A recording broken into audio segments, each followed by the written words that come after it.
Kami mendukung Jokowi untuk menjadi presiden terkorup di dunia. Karena apa? Karena sangat terlihat jelas bahwa hampir semua kebijakan Jokowi adalah merugikan kepentingan rakyat Indonesia. Sampai hari ini pun, ketika Jokowi sudah tidak menjadi presiden, dia meninggalkan kerusakan di bumi Indonesia ini. Dengan undang-undang yang dibuat, dengan merusaknya demokrasi, dengan KKN yang dilakukan. Kami mendukung Jokowi untuk menjadi presiden terkorup di dunia. Ini manusia yang tidak punya otak. Orang kalau nggak punya otak seperti Anda itu, emang Anda tahu apa? Saya ingin tahu. Pak Jokowi merugikan apa? Anda jangan sok tahu. Pak Jokowi itu masih disukai rakyat. Anda jangan bawa-bawa rakyat. Jangan asal ngomong Anda itu. Apa buktinya? Anda bilang Pak Jokowi merugikan. Yang dirugikan Pak Jokowi itu apa? Anda itu punya pangkat apa? Ngomong seenaknya. Potongan Anda itu tidak sekelas Pak Jokowi. Anda itu nggak ada apa-apanya, jangan sok tahu.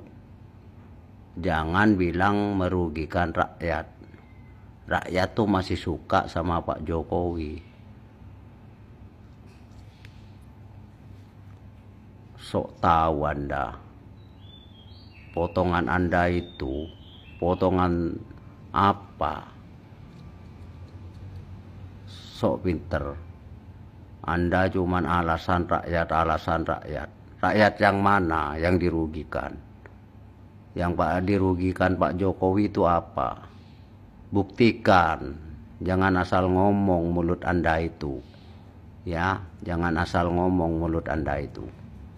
Pak Jokowi itu masih disukai rakyat. Kalau Pak Jokowi mencalonkan presiden lagi, pasti Pak Jokowi menang lagi. Anda seenaknya ngomong itu. Kami mendukung Jokowi untuk menjadi presiden terkorup di dunia. Kaum para munafik berdemo lagi. Bukan mendukung Pak Jokowi untuk mengesahkan perampasan aset, malah terprovokasi oleh media asing. Untukmu Bapak, orang buta saja tidak bisa melihat namun bisa meraba. Orang tuli saja tidak bisa mendengar namun bisa merasakan kemajuan negara Indonesia atas Pak Jokowi. Dan mereka pun pasti tahu siapa yang korupsi dan siapa yang menjual aset negara. Tapi Anda diberikan kesempurnaan oleh Allah Subhanahu wa Ta'ala, namun Anda mendustakan semua itu. Sangat munafik Anda. Nauzubillahi min dzalik. Semoga Allah tidak merampas semua nikmat yang sudah diberikan kepada Anda dan menggantinya dengan karma. Ini fenomena yang aneh sekaligus ajaib ya Bapak Ibu.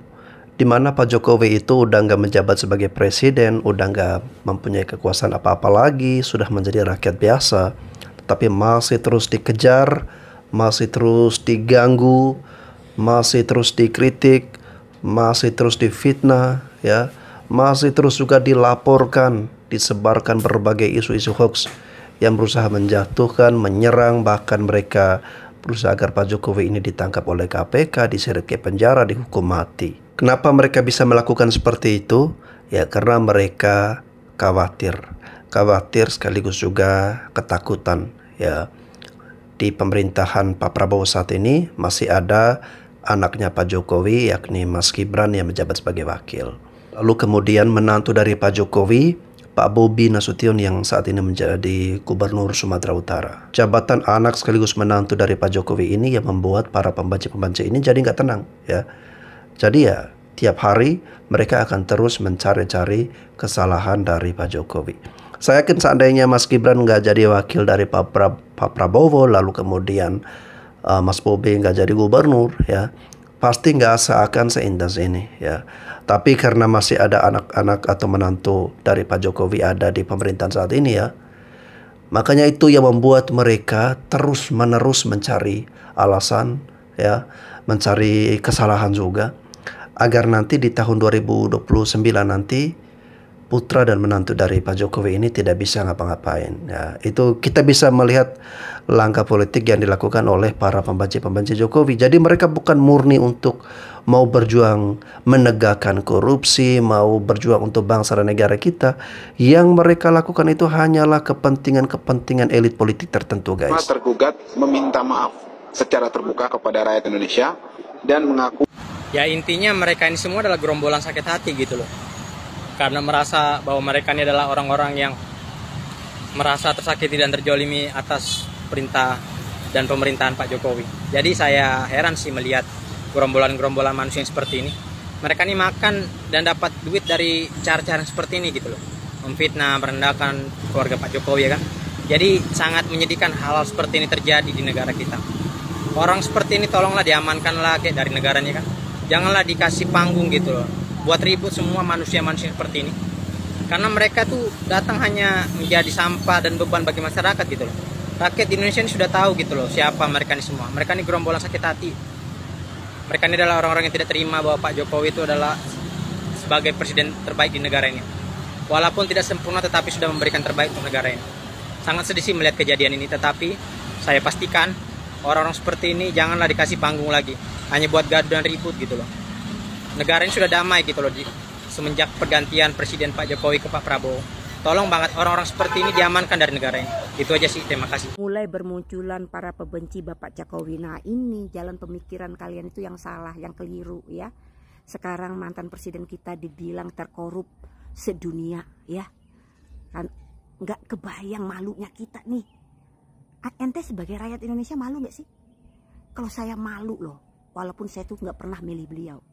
Tapi sebagai rakyat Indonesia saya malu.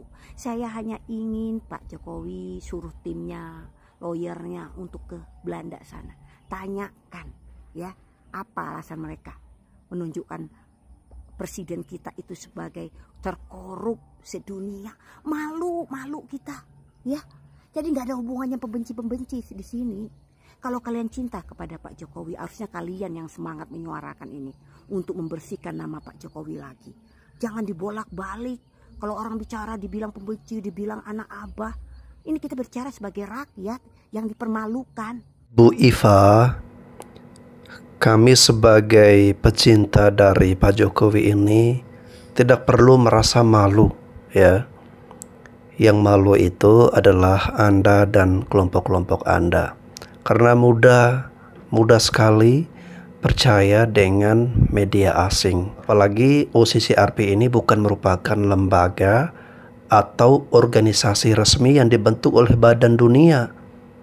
Ini adalah organisasi ilegalnya di luar dari badan resmi yang ditetapkan oleh dunia. Ya, mereka berdiri bebas, jadi ya wajar jika ada yang bekerja sama menitipkan kepada mereka untuk mau menjatuhkan seseorang.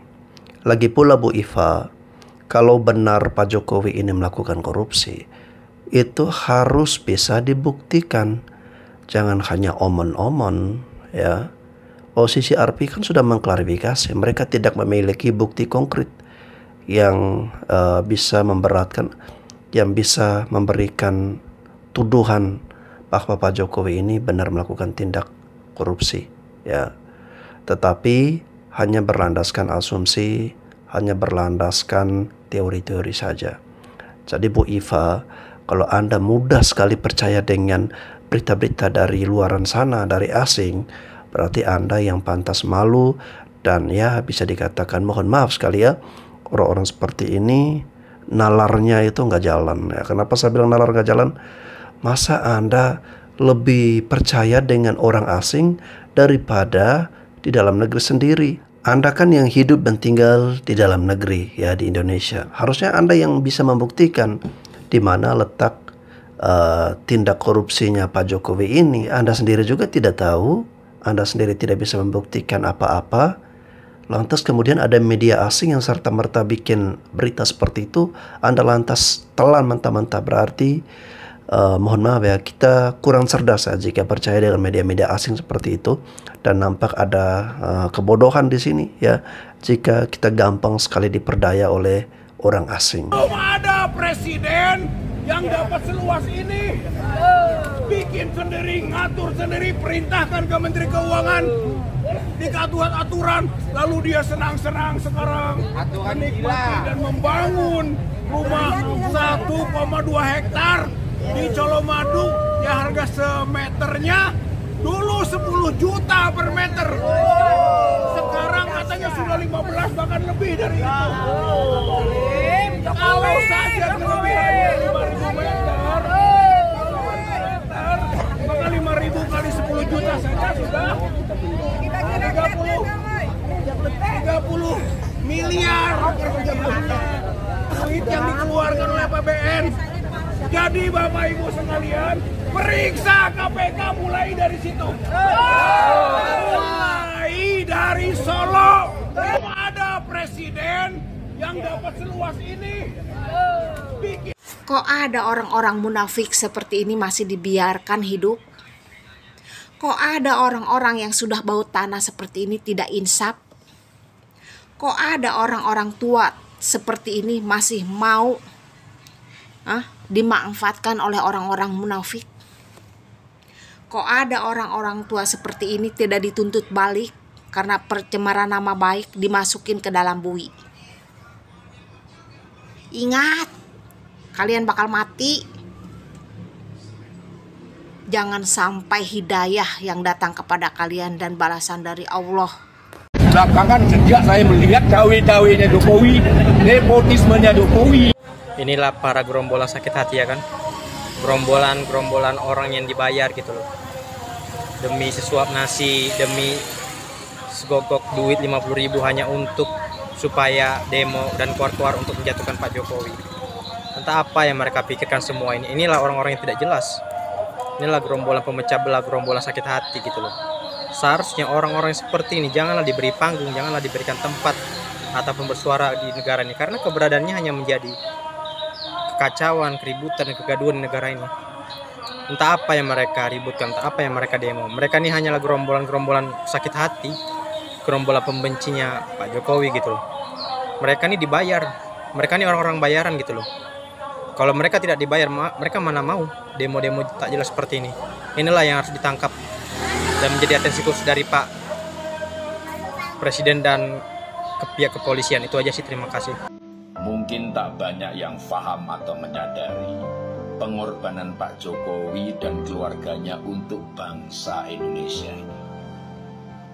Ketidakfahaman dan ketidaksadaran itu barangkali yang justru sudah siap dihadapi oleh presiden terbaik kita yang dalam hitungan bulan sudah akan purna jabatan. Apa sih pengorbanan Pak Jokowi dan juga keluarganya itu? Kita tahu, pemilu dan pilpres itu selalu dibayang-bayangi resiko konflik dan perpecahan. Ingat, di pilpres yang lalu, ketika cuma ada 2 capres yang beradu, masyarakat kita terbelah menjadi 2. Ada kampret, ada cebong. Itu cuma 2 kontestan. Bayangkan kalau 3, apa tidak pecah jadi 3? Terbayang bagaimana situasinya kalau masyarakat kita terbelah menjadi 3 bagian. Ancaman perpecahan sepertinya akan sulit dihindari. Sementara kalau bangsa kita terpecah, mau yang terpilih presiden yang paling hebat seperti apapun jadi sia-sia. Terbayang perlu waktu berapa lama untuk memulihkan keadaan karena perpecahan itu.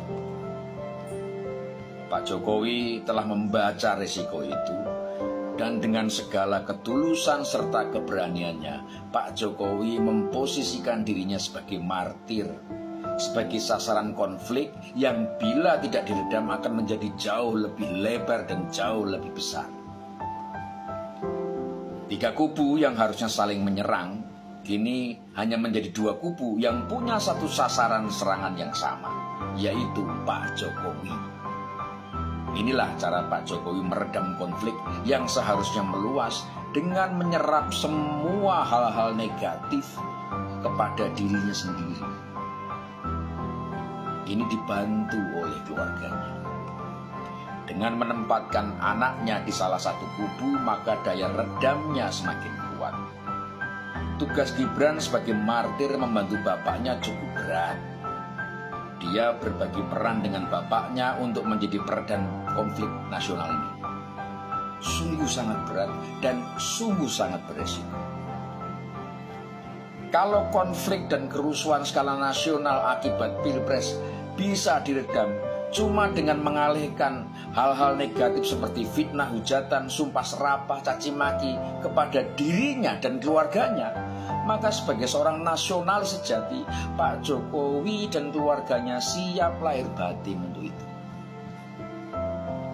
Jauh-jauh hari itu sudah diisyaratkan oleh Pak Jokowi pada kita dengan pernyataan, untuk bangsa dan negara, saya siap mempertaruhkan karir politik saya. Harusnya kita semua ingat itu. Pak Jokowi dan keluarganya sudah mewakafkan diri untuk menjaga bangsa dan negara dengan membelokkan risiko buruk bagi bangsanya kepada diri mereka. Gak apa-apa dimaki-maki, difitnah, dihujat daripada bangsanya pecah. Dan itu dilakukan tanpa banyak omong, tanpa minta dihargai, tanpa minta dukungan, tanpa ingin terlihat menjadi pahlawan. Seperti di VT saya terdahulu, saya telah sampaikan bahwa di akhir pengabdiannya, Pak Jokowi memilih untuk gugur dalam pertempuran daripada dielung-elungkan sebagai pahlawan. Pak Jokowi dan keluarganya, terutama dua anak lelakinya, Gibran dan Kaisang, melakukan kamikaze, menjadi tameng untuk membendung bahaya perpecahan bangsa ini.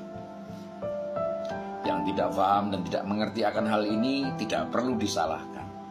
Namun ajaklah mereka setidaknya untuk menjadi warga negara dan bangsa yang baik dengan ikut andil menjaga persatuan dan persaudaraan. Suatu saat nanti mereka pasti akan paham dan menyadari betapa Pak Jokowi memang tetap menjadi yang terbaik sejak awal hingga akhir masa jabatan. Kelak dia akan dikenang sebagai pahlawan oleh mereka yang saat ini khilaf. Tapi bagi yang mengerti, Pak Jokowi memang telah menjadi pahlawan sejak ia memutuskan pilihannya untuk menjadi pengabdi rakyat, untuk mengabdi kepada masyarakat. Semoga bermanfaat. Membelain yang memberikan fasilitas PSN yang merugikan dan menyengsarakan rakyat Banten.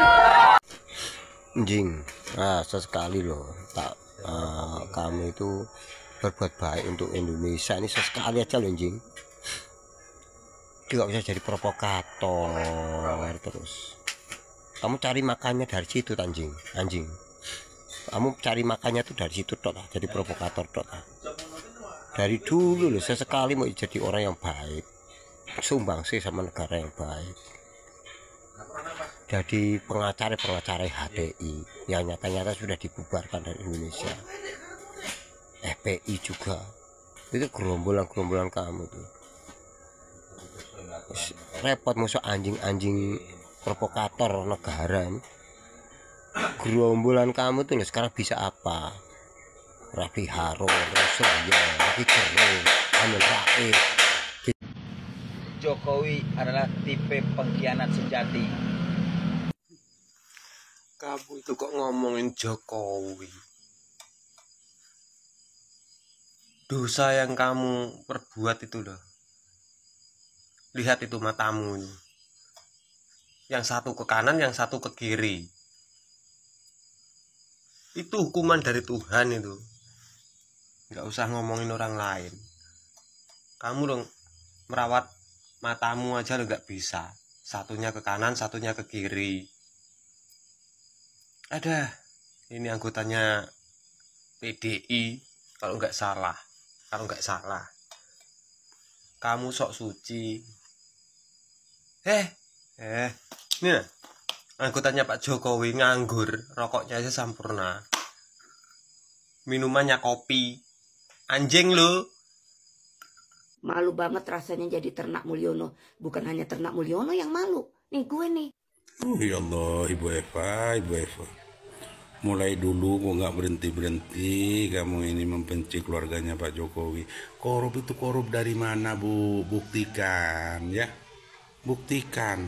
Jangan cuma war-war, jangan menghasut rakyat yang tidak bisa apa-apa ya. Rakyat itu sudah pinter semua, Bu. Kalau Ibu merasa malu di Indonesia, sono sama Anies kalian, sono. Pindah ke Yaman, sono. Ya. Tidak ada yang keberatan, Bu Eva pindah ke Yaman itu tidak ada keberatan, Bu. Ya. Saya lihat menjelek-jelekan Pak Jokowi terus itu loh. Kamu itu jadi apa? Anies juga jadi apa sekarang, Bu? Jadi tukang parkir. Ini tidak pidana umum. Bagaimana kok harus dilapor-laporkan? KPK itu dibiayai oleh negara.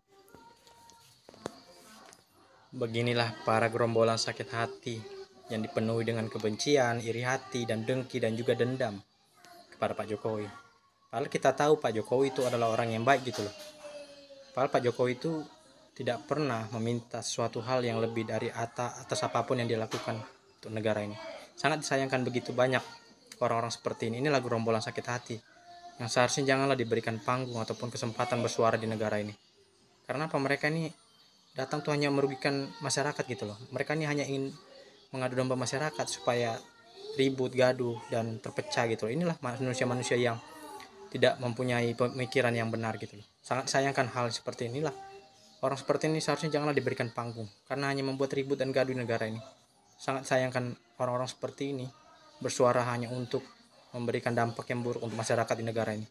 Saya sangat menyayangkan kejadian ini gitu loh. Tak pernah berhenti, dikirain bergantinya presiden, mereka berubah, ternyata semakin menjadi. Tak habis pikir banget melihat kelakuan para oknum-oknum, para gerombolan sakit hati ini. Oke Bapak Ibu, jadi saya melihat ada dua sisi ya di sini, sisi baik dan sisi buruknya ya. Sisi buruknya adalah ketika pembenci-pembenci dari Pak Jokowi ini terus menyerang Pak Jokowi, tentu membuat kegaduhan, membuat ketidaknyamanan di tengah-tengah masyarakat kita ya. Situasi bangsa kita menjadi agak sedikit terganggu ya, dan tentu konsentrasi pemerintah kita untuk membangun bangsa dan negara kita sedikit terganggu juga.